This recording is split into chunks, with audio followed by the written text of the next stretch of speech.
നമസ്കാരം. News one middle ഈസ്റ്റിലേക്ക് സ്വാഗതം. ആദ്യം ഇന്നത്തെ പ്രധാന വാർത്തകളിലേക്ക്.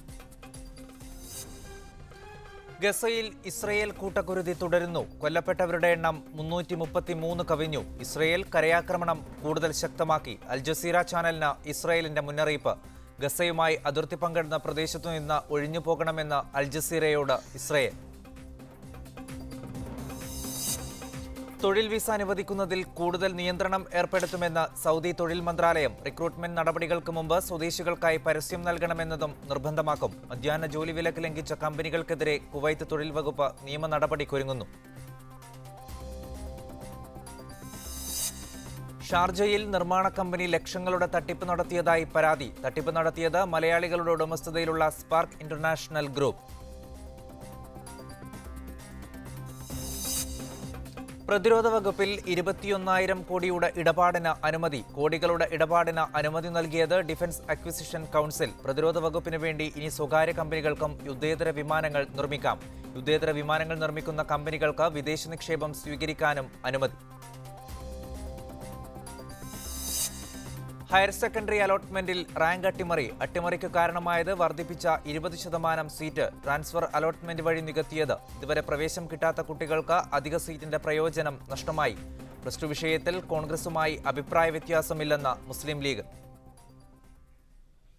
വിശദമായ വാർത്തയിലേക്ക്. ഗസയിലെ ഇസ്രയേലിന്റെ കൂട്ടക്കുരുതി തുടരുന്നു. കരയാക്രമണം ശക്തമാക്കാനുള്ള ഇസ്രയേൽ പ്രധാനമന്ത്രി ബെഞ്ചമിൻ നെതന്യാഹുവിന്റെ ആഹ്വാനത്തിന് ശേഷം ഇസ്രയേൽ ആക്രമണം ശക്തമാക്കി. ഇതോടെ ഗസയിൽ കൊല്ലപ്പെട്ടവരുടെ എണ്ണം 333 കവിഞ്ഞു. പ്രതിരോധിക്കാനുള്ള അവകാശം ഇസ്രയേലിനുണ്ടെന്നും എന്നാൽ ആക്രമണം വ്യാപിപ്പിക്കരുതെന്നും അമേരിക്കൻ പ്രസിഡന്റ് ബറാക് ഒബാമ പറഞ്ഞു. വെള്ളിയാഴ്ച ഇസ്രായേൽ പ്രധാനമന്ത്രി ബെഞ്ചമിൻ നെതന്യാഹുവുമായി നടത്തിയ ഫോൺ സംഭാഷണത്തിലാണ് ഒബാമ ആക്രമണം വ്യാപിപ്പിക്കരുതെന്ന് ആവശ്യപ്പെട്ടത്. കരയാക്രമണം ശക്തമാക്കാൻ നെതന്യാഹു നിർദ്ദേശം നൽകിയതിന് പിന്നാലെയാണ് ഇസ്രായേലിന്റെ ഉറ്റ സുഹൃത്തായ യുഎസിന്റെ നിർദ്ദേശം. സിവിലിയന്മാരെ കൊല്ലുകയല്ല, ഹമാസിന്റെ ഒളിയിടങ്ങൾ നശിപ്പിക്കുകയാണ് ലക്ഷ്യമെന്നാണ് നെതന്യാഹു അവകാശപ്പെടുന്നത്. ഈ വാദം ആവർത്തിക്കുമ്പോഴും തുടർച്ചയായി നടക്കുന്ന ആക്രമണങ്ങളിൽ കുട്ടികളടക്കം നിരവധി പേരാണ് ദിനംപ്രതി മരിച്ചു വീഴുന്നത്. ഇതിനിടെ മെഡിറ്ററേനിയൻ തീരത്ത് നിന്ന് ഇസ്രായേൽ നാവികസേന ഗസ മുനമ്പിലേക്ക് ഷെല്ലാക്രമണം ആരംഭിച്ചിട്ടുണ്ട്. എന്നാൽ നിരപരാധികളായ കുട്ടികളെ അടക്കം കൊന്നൊടുക്കുന്ന ഇസ്രായേൽ വൻ വില കൊടുക്കേണ്ടി വരുമെന്ന് ഹമാസ് വക്താവ് വ്യക്തമാക്കി. News desk Media One. Al Jazeera ചാനലിന് ഇസ്രയേലിന്റെ മുന്നറിയിപ്പ്. ഗസയുമായി അതിർത്തി പങ്കിടുന്ന പ്രദേശത്തു നിന്ന് ഒഴിഞ്ഞു പോകണമെന്നാണ് ഇസ്രയേൽ അധികൃതർ അൽ ജസീറ ചാനൽ പ്രവർത്തകർക്ക് മുന്നറിയിപ്പ് നൽകിയത്. അതിർത്തി പ്രദേശം പൂർണ്ണമായി ഇസ്രയേൽ സൈന്യത്തിന്റെ നിയന്ത്രണത്തിലായതായി അൽ ജസീറ റിപ്പോർട്ടർ ഷിരിൻ അബു ആഖില പറഞ്ഞു. 10-ലധികം അൽ ജസീറ റിപ്പോർട്ടർമാരാണ് ഇപ്പോൾ ഗസയിൽ മാത്രമായി ഉള്ളത്. ഇസ്രയേൽ അതിക്രമങ്ങളെ തത്സമയം പുറം ലോകത്തെത്തിക്കുന്ന അൽ ജസീറയെ രാജ്യാന്തര തലത്തിൽ പല ചാനലുകളും വാർത്താ ഏജൻസികളും അവലംബിക്കുന്ന സാഹചര്യത്തിലാണ് ചാനലിനെതിരായ ഇസ്രയേലിന്റെ ഈ ഭീഷണി. വിവരങ്ങളുമായി MCA നാസറുണ്ട്. നാസർ, ഇസ്രയേൽ നടപടികൾ കൂടുതൽ ശക്തമാക്കുന്നു. അൽ ജസീറ ചാനലിന്റെ പ്രവർത്തനമടക്കം നിരോധിക്കാനുള്ള നീക്കം ഇസ്രയേലിന്റെ ഭാഗത്തു നിന്നുണ്ടാകുന്നു. ഏതു തരത്തിലാണ് ഇപ്പോൾ ഇസ്രയേലിന്റെ നീക്കങ്ങൾ മുന്നോട്ട് പോകുന്നത്? സായി, തീർച്ചയായിട്ടും ഏകപക്ഷീയമായി നടന്നുകൊണ്ടിരിക്കുന്ന ഈ ആക്രമണത്തിന്റെ ദുരന്തമുഖം വളരെ സജീവമായി തന്നെ അറബ് ലോകത്തും അതോടൊപ്പം തന്നെ അന്താരാഷ്ട്ര വേദികളിലും എത്തിക്കുന്ന ഒരു പ്രധാന ചാനൽ എന്ന നിലക്കാണ് അൽ ജസീറക്ക് വലിയ തോതിലുള്ള ഒരു സ്വീകാര്യത ഈ ഒരു ഗസ ആക്രമണത്തിന്റെ പശ്ചാത്തലത്തിൽ പ്രേക്ഷകരുടെ ഭാഗത്തു നിന്ന് ലഭിച്ചിരുന്നു. ഈ ഒരു സാഹചര്യത്തിലാണ് തങ്ങളുടെ ചെയ്തികൾ, പ്രത്യേകിച്ച് കുട്ടികളും സ്ത്രീകളും വൃദ്ധരുമായ ആളുകളെ നിരവധി പേരെ കൊന്നൊടുക്കിയതിന്റെ ഭീകരമായ ദൃശ്യങ്ങൾ അൽ ജസീറയിലൂടെ പുറം ലോകം കണ്ടത്. ഇസ്രായേലിന് അന്താരാഷ്ട്ര വേദികളിൽ വലിയ തോതിലുള്ള വിമർശനം ഉണ്ടായ സാഹചര്യത്തിലാണ് അൽ ജസീറക്ക് നിയന്ത്രണം ഏർപ്പെടുത്താനുള്ള നീക്കം നടക്കുന്നത്. സ്വാഭാവികമായി നമുക്കറിയാം, തൊട്ടടുത്തുള്ള ഈജിപ്ത് എന്ന അറബ് രാഷ്ട്രം പോലും അൽ ജസീറക്ക് വലിയ തോതിലുള്ള വിലക്ക് ഏർപ്പെടുത്തുകയും അതിന്റെ നിരവധി മാധ്യമപ്രവർത്തകരെ ജയിലിലടക്കുകയും ചെയ്ത ഒരു സാഹചര്യത്തിൽ ഈജിപ്ത് പോലുള്ള രാജ്യങ്ങളുടെ പോലും പരോക്ഷമായിട്ടുള്ള പിന്തുണ ഇസ്രായേലിന് ഇക്കാര്യത്തിലുണ്ട്. അതോടൊപ്പം തന്നെ അമേരിക്ക പ്രത്യക്ഷമായി തന്നെ ഇസ്രായേലിന്റെ ഈ സൈനിക നടപടിക്ക് അനുകൂലമായിട്ടുള്ള നിലപാടെടുത്തത് അറബ് ലോകത്ത് വലിയ തോതിൽ തന്നെ പ്രതിഷേധം ഉണ്ടാക്കിയിട്ടുണ്ട്. എന്നാൽ ഔദ്യോഗികമായി ഏതെങ്കിലും അറബ് രാഷ്ട്രം അമേരിക്കക്കെതിരെ രംഗത്ത് വന്നിട്ടില്ല. അതേസമയം അറബ് മാധ്യമങ്ങൾ അമേരിക്കയുടെ ഈ ഒരു ക്രൂരമായിട്ടുള്ള നടപടി വലിയ തോതിലുള്ള പ്രത്യാഘാതം ഉണ്ടാക്കുമെന്ന അഭിപ്രായമാണ് മിക്ക. അതുപോലെ ഇസ്രയേലിന്റെ നടപടിക്കെതിരെ അറബ് ലോകത്ത് നിന്ന് ഇപ്പോൾ രാജ്യങ്ങളിൽ നിന്ന് അതുപോലെ നേതാക്കളിൽ നിന്ന് ലഭിക്കുന്ന പ്രതികരണങ്ങൾ എങ്ങനെയാണ്?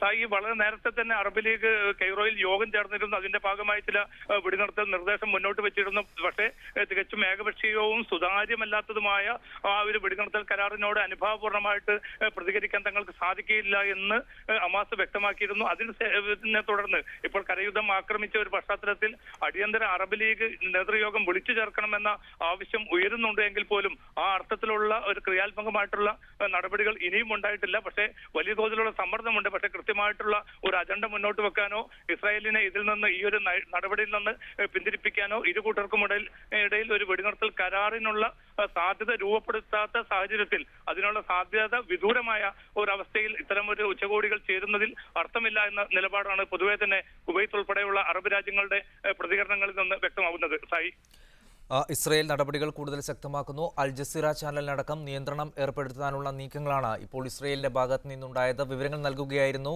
ദുബായിൽ നിന്ന് ഞങ്ങളുടെ പ്രതിനിധി MC നാസർ. ഗസയിൽ ഇസ്രയേൽ നടത്തുന്ന ആക്രമണങ്ങൾ അവസാനിപ്പിക്കാനായി ഖത്തർ നടത്തുന്ന ശ്രമങ്ങളെ പ്രശംസിച്ചുകൊണ്ട് സൗദി പണ്ഡിതൻ രംഗത്തെത്തി. പ്രമുഖ സൗദി പണ്ഡിതനായ ഡോക്ടർ ത്വാരിഖ് അൽ ഹവാസാണ് ഖത്തറിന്റെയും തുർക്കിയുടെയും ശ്രമങ്ങളെ പ്രശംസിച്ചത്. ദോഹയിലെ ഇമാം മുഹമ്മദ് ബിനു അബ്ദുൽ വഹാബ് പള്ളിയിൽ നടത്തിയ ജുമുഅ ഖുതുബയിലാണ് അദ്ദേഹം ഇക്കാര്യം വ്യക്തമാക്കിയത്. അറബ് ലോകം നിസ്സംഗത തുടരുമ്പോൾ ഈ രണ്ടു രാജ്യങ്ങൾ സ്വീകരിച്ച നിലപാട് പ്രശംസനീയമാണെന്ന് അദ്ദേഹം പറഞ്ഞു. ഇസ്രയേലിന്റെ ഗസ ആക്രമണത്തിനെതിരെ ശക്തമായ നിലപാടെടുത്തത് ഖത്തറും തുർക്കിയും മാത്രമാണെന്ന് തുർക്കി വിദേശകാര്യമന്ത്രി അഹമ്മദ് ദാവൂദ് ഓഗ്ലോ വ്യക്തമാക്കി. തുർക്കി ടെലിവിഷന് നൽകിയ അഭിമുഖത്തിലാണ് അദ്ദേഹം ഇക്കാര്യം വ്യക്തമാക്കിയത്. ഈജിപ്തിന്റെ ശ്രമങ്ങൾക്ക് തടസ്സം നിൽക്കുന്നത് ഖത്തറും തുർക്കിയുമാണെന്ന ഇസ്രയേൽ വിദേശകാര്യമന്ത്രി ലിബർമാന്റെ പ്രസ്താവനയോടുള്ള പ്രതികരണം കൂടിയാണ് അദ്ദേഹത്തിന്റെ ഈ പ്രസ്താവന. ഗസയിലെ ഇസ്രയേൽ കൂട്ടക്കുരുതിയിൽ ഇന്ത്യയിലും പ്രതിഷേധം ശക്തമാകുന്നു. ഗസയിൽ സമാധാനം പുനഃസ്ഥാപിക്കാൻ ഇന്ത്യ മുൻകൈയെടുക്കണമെന്നും ഭോപ്പാലിൽ നടത്തിയ പ്രതിഷേധത്തിനിടെ പ്രതിഷേധക്കാർ ആവശ്യപ്പെട്ടു. ഗസയിൽ നിഷ്കളങ്കരായ ഓരോ മനുഷ്യരെയും ഇസ്രായേൽ കൊലപ്പെടുത്തുമ്പോൾ വിഷയത്തിന് ഇന്ത്യ മുൻഗണന കൊടുത്ത് പ്രത്യേകമായി ചർച്ച ചെയ്യണമെന്നായിരുന്നു പ്രതിഷേധക്കാരുടെ പ്രധാന ആവശ്യം. दोनों हमारे मित्र राष्ट्र हैं। मेरा तर्क ये है, जो ताकतवर मित्र किसी कमजोर मित्र को मार रहा है तो हमें क्लियर स्टैंड लेना पड़ता है। वो क्लियर स्टैंड भारत सरकार क्यों नहीं लेती? കഴിഞ്ഞ ഒരാഴ്ചയായി ഗസയിൽ നടക്കുന്ന ആക്രമണത്തിൽ കുട്ടികളടക്കം നിരവധി പേരാണ് കൊല്ലപ്പെട്ടത്. മിസൈൽ ആക്രമണ ഭീഷണിയെ തുടർന്ന് ആയിരങ്ങൾ ഗസയിൽ നിന്ന് പലായനം ചെയ്യാൻ നിർബന്ധിതരായി. 2 വർഷത്തോളമായി തുടരുന്ന ഇസ്രായേൽ ഫലസ്തീൻ ആക്രമണത്തിന്റെ പശ്ചാത്തലത്തിൽ ഇരു രാജ്യങ്ങളും വെടിനിർത്തൽ കരാറിൽ ഏർപ്പെടണമെന്ന് അന്താരാഷ്ട്ര തലത്തിൽ തന്നെ ആവശ്യമുയർന്നിരുന്നു. बजाय कब्जा हटाने की वहाँ के मासूम बच्चों के साथ जो कत्लेआम किया जा रहा है वो पूरी दुनिया भर को उसकी निंदा करनी चाहिए, क्योंकि अगर ये काम एक बार फिलिस्तीन में होगा तो दुनिया का कोई भी कानून सुरक्षित नहीं है. News desk media 1. ഷാർജ കേന്ദ്രമായി പ്രവർത്തിച്ച നിർമ്മാണ കമ്പനിയുടെ ഉടമകൾ ലക്ഷക്കണക്കിന് ദിർഹമിന്റെ തട്ടിപ്പ് നടത്തി മുങ്ങിയതായി പരാതി. മലയാളികളുടെ ഉടമസ്ഥതയിലുള്ള സ്പാർക്ക് ഇന്റർനാഷണൽ ഗ്രൂപ്പാണ് വൻ പർച്ചേസ് ഓർഡറുകൾ നൽകി സ്വന്തമാക്കിയ സാധനങ്ങൾ മറിച്ചുവിറ്റ് മുങ്ങിയതെന്ന് തട്ടിപ്പിനിരയായവർ പറയുന്നു. ഷാർജയിലെ അൽത്താവൂൺ മാളിനടുത്ത് അൽമൻസൂരി ബിൽഡിംഗിൽ പ്രവർത്തിച്ച സ്പാർക്ക് ഇന്റർനാഷണൽ ഗ്രൂപ്പ് ഉടമകൾക്കെതിരെയാണ് നിരവധി പേർ പരാതിയുമായി രംഗത്തെത്തിയത്. നിർമ്മാണ മേഖലയിൽ മികച്ച കമ്പനിയെന്ന് അവകാശപ്പെട്ട് വിവിധ പർച്ചേസ് ഓർഡറുകളിലൂടെ വണ്ടിച്ചെക്ക് നൽകി കബളിപ്പിക്കുകയായിരുന്നുവെന്നാണ് പരാതി. 5 കമ്പനികൾ ഉൾപ്പെടുന്ന സ്പാർക്ക് ഇന്റർനാഷണൽ ഗ്രൂപ്പിന്റെ CEO വർക്കല സ്വദേശിയായ നജുമുദ്ദീനാണെന്ന് പരാതിക്കാർ പറയുന്നു. ഫോണിൽ കൂടെ കോൺടാക്ട് ചെയ്തു. പിന്നെ ഞങ്ങൾ അവരുടെ ഓഫീസിൽ പോയി. വലിയ സെറ്റപ്പും ഒക്കെയാണ് അവരുടെ ഓഫീസ്. പിന്നെ നല്ലോണം കൺവിൻസ് ചെയ്ത് അവർ നമ്മുടെ കയ്യിൽ നിന്ന് സാധനം വാങ്ങിച്ചു. ഞങ്ങൾ ഒരു 4 lakhs dirhams ഞാൻ മാത്രമായിട്ട് സപ്ലൈ ചെയ്തിട്ടുണ്ട്. എന്നിട്ട് അവർ ചെക്കൊക്കെ PDC ചെക്ക് തന്നിരുന്നു. അപ്പോൾ നമ്മൾ ആ ഡേറ്റ് ആയപ്പം ചെക്ക് ഇട്ടപ്പോൾ അത് ബൗൺസ് ആകുകയും പിന്നെ അന്വേഷിച്ചപ്പം കമ്പനി എല്ലാം പൂട്ടിപ്പോയിരിക്കുകയാണ്. അപ്പോൾ ഞാൻ മാത്രമല്ല, ഇവരെല്ലാവരും കൂടെ ഉണ്ട് ഇതിൽ. എന്നെ അവരുടെ ഓഫീസിൽ നിന്ന് ഒരുപാട് പ്രാവശ്യം വിളിച്ചിട്ട് ഒരു 3 മാസം കൊണ്ട് തന്നെ ഇങ്ങനെ കൺവിൻസ് ചെയ്തിട്ട് നമ്മളും ഡീസൽ സപ്ലൈ ചെയ്തു. അപ്പോൾ ഇതൊരു പ്ലാന്റ് ചീറ്റിംഗ് ആണെന്ന് നമ്മൾ സംശയിക്കുന്നു. Building material, gas, plywood, diesel തുടങ്ങിയ ഉൽപ്പന്നങ്ങൾക്ക് വൻതുകയുടെ ഓർഡർ നൽകിയായിരുന്നു കമ്പനിയുടെ തട്ടിപ്പ്. ആദ്യ ചെക്കുകളിൽ പണം കൈമാറി കമ്പനി ഇടപാടുകാരിൽ വിശ്വാസ്യത വർദ്ധിപ്പിച്ചു. എന്നാൽ പിന്നീടുള്ള ലക്ഷക്കണക്കിന് ദിർഹത്തിന്റെ ചെക്കുകൾ ബൗൺസായതോടെയാണ് ഇവർ തട്ടിപ്പ് തിരിച്ചറിഞ്ഞത്. ചെക്കുകളിൽ ഒപ്പിട്ട കമ്പനിയിലെ തൊഴിലാളികളിലൊരാളായ ചെങ്ങന്നൂർ സ്വദേശി കുഞ്ഞുമോൻ എന്ന ഫിലിപ്പോസ് ഫ്രാൻസിസിനെ പോലീസ് അറസ്റ്റ് ചെയ്തിട്ടുണ്ട്. കമ്പനി ഉടമകൾ ഇന്ത്യയിലേക്ക് മുങ്ങിയതിനാൽ അന്വേഷണം അങ്ങോട്ടും വ്യാപിപ്പിക്കണമെന്ന് ദുബായ് ഇന്ത്യൻ കോൺസുലേറ്റിൽ ഇരകൾ പരാതി നൽകിയിട്ടുണ്ട്. Media 1 Dubai. ഹോട്ടൽ മുറിയിൽ കൂട്ടുകാരിയെ ബെൽറ്റ് കൊണ്ട് കഴുത്തുമുറുക്കി കൊലപ്പെടുത്തിയ ഏഷ്യൻ വംശജനെ അബുദാബി പോലീസ് അറസ്റ്റ് ചെയ്തു. വിനോദസഞ്ചാര വിസയിൽ രാജ്യത്തെത്തിയ 28 വയസ്സുള്ള ഏഷ്യക്കാരിയാണ് അബുദാബിയിലെ ഹോട്ടൽ മുറിയിൽ കൊല്ലപ്പെട്ടത്. ഹോട്ടൽ മുറിയിൽ കൂട്ടുകാരിയെ ബെൽറ്റ് കൊണ്ട് കഴുത്തുമുറുക്കി കൊലപ്പെടുത്തിയ ഏഷ്യൻ വംശജനെയാണ് അബുദാബി പോലീസ് അറസ്റ്റ് ചെയ്തത്. വിനോദസഞ്ചാര വിസയിൽ രാജ്യത്തെത്തിയ ഏഷ്യക്കാരിയായ 28 വയസ്സുള്ള സ്ത്രീയാണ് അബുദാബിയിലെ ഹോട്ടൽ മുറിയിൽ കൊല്ലപ്പെട്ടത്. വിവരം ലഭിച്ച് സ്ഥലത്തെത്തിയ പോലീസ് കുറ്റാന്വേഷണ വിഭാഗം പ്രത്യേക സംഘം രൂപവൽക്കരിച്ച് നടത്തിയ അന്വേഷണത്തിലാണ് മണിക്കൂറുകൾക്കകം പ്രതിയെ പശ്ചിമ മേഖലയിലെ വ്യവസായ നഗരമായ റുവൈസിൽ നിന്ന് അറസ്റ്റ് ചെയ്യാൻ സാധിച്ചത്. പ്രാഥമിക പരിശോധനയിൽ മരണം കൊലപാതകമാണെന്ന് വ്യക്തമാകുകയും മുറിയെടുത്ത ഏഷ്യൻ വംശജനാണ് പ്രതിയെന്ന് സൂചന നൽകുകയും ചെയ്തതായി കുറ്റാന്വേഷണ വിഭാഗം മേധാവി കേണൽ ഡോക്ടർ റാഷിദ് മുഹമ്മദ് ബുർഷീദ് പറഞ്ഞിരുന്നു. മുറിയെടുത്തയാളുടെ വിവരങ്ങൾ ശേഖരിക്കുകയും മണിക്കൂറുകൾക്കുള്ളിൽ പ്രതിയെ അറസ്റ്റ് ചെയ്യുകയായിരുന്നുവെന്നും അദ്ദേഹം വ്യക്തമാക്കി. ശക്തമായ തെളിവുകളാണ് പ്രതിക്കെതിരെ ഉണ്ടായിരുന്നത്. പ്രതി അന്വേഷണ ഉദ്യോഗസ്ഥർ മുമ്പാകെ കുറ്റം സമ്മതിച്ചതായും അദ്ദേഹം വ്യക്തമാക്കി. കുറ്റാരോപിതനും യുവതിയും തമ്മിൽ അടുപ്പമായിരുന്നു. എന്നാൽ മറ്റു പുരുഷന്മാരുമായി ബന്ധമുണ്ടായിരുന്നതിനാൽ ബെഡിൽ കിടക്കുകയായിരുന്ന യുവതിയുടെ കഴുത്തിൽ ബെൽറ്റ് മുറുക്കുകയായിരുന്നുവെന്ന് പ്രതി സമ്മതിച്ചതായും പോലീസ് വ്യക്തമാക്കി. അന്വേഷണം പൂർത്തിയാക്കിയ ശേഷം പ്രതിയെയും തെളിവുകളും പബ്ലിക് പ്രോസിക്യൂഷന് കൈമാറി. Media 1 Abu Dhabi. തൊഴിൽ വിസ അനുവദിക്കുന്നതിൽ കൂടുതൽ നിയന്ത്രണം ഏർപ്പെടുത്തുമെന്ന് തൊഴിൽ മന്ത്രാലയം. റിക്രൂട്ട്മെന്റ് നടപടികൾക്ക് മുമ്പ് സ്വദേശികൾക്കായി പരസ്യം നൽകണമെന്നതും നിർബന്ധമാക്കും. റിക്രൂട്ട്മെന്റ് നടപടികൾ സ്വദേശി തൊഴിൽ പദ്ധതിയായ താക്കാതുമായി ബന്ധിപ്പിക്കുമെന്ന് സൗദി തൊഴിൽ മന്ത്രാലയം പുറത്തുവിട്ട റിപ്പോർട്ടിൽ വ്യക്തമാക്കി. സാധ്യമായ എല്ലാ മേഖലകളിലും സ്വദേശികൾക്ക് തൊഴിൽ ലഭ്യമാക്കുക എന്ന ലക്ഷ്യം വെച്ചാണ് പുതിയ നീക്കമെന്നും മന്ത്രാലയം പറഞ്ഞു. ഇതുപ്രകാരം സ്വകാര്യ സ്ഥാപനങ്ങൾ ഏതെങ്കിലും തസ്തികയിലേക്ക് വിദേശികളെ റിക്രൂട്ട് ചെയ്യുന്നതിന് മുമ്പ് പ്രസ്തുത തൊഴിലിലേക്ക് സ്വദേശികൾ ലഭ്യമല്ലെന്ന് ഉറപ്പുവരുത്തേണ്ടി വരും. സ്വദേശി തൊഴിൽ ശക്തി ലഭ്യമല്ലാത്ത സാഹചര്യത്തിൽ മാത്രമേ സ്ഥാപനങ്ങൾക്ക് വിസ അനുവദിക്കുകയുള്ളൂ. ചില യൂറോപ്യൻ രാജ്യങ്ങൾ തൊഴിലില്ലായ്മ നേരിടുന്നതിന് സ്വീകരിച്ചു വരുന്ന രീതിയാണ് തൊഴിൽ മന്ത്രാലയം പരീക്ഷിക്കുന്നത്. സ്വകാര്യ സ്ഥാപനങ്ങൾക്ക് വിസ അനുവദിക്കുന്നതിന് താക്കാത്തിൽ തൊഴിൽ പരസ്യം നൽകുന്നതുമായി ബന്ധിപ്പിക്കുന്നതാണ് പദ്ധതിയുടെ പ്രഥമഘട്ടം. ഇതോടെ പ്രസ്തുത തൊഴിലിലേക്ക് സ്വദേശികൾ ലഭ്യമല്ലെന്നും വിദേശികളെ റിക്രൂട്ട് ചെയ്യുന്നതിന് അത്യാവശ്യ ഘട്ടത്തിലാണെന്നും ഉറപ്പുവരുത്താൻ തൊഴിൽ മന്ത്രാലയത്തിന് കഴിയും. രാജ്യത്തെ വർദ്ധിച്ചുവരുന്ന തൊഴിലില്ലായ്മ നേരിടാൻ ഇതര മന്ത്രാലയങ്ങളുമായി സഹകരിച്ച് വിവിധ പദ്ധതികളാണ് തൊഴിൽ മന്ത്രാലയം ആസൂത്രണം ചെയ്തു വരുന്നത്.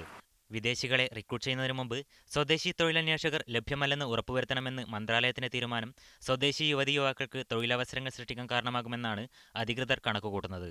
Media 1 Jeddah.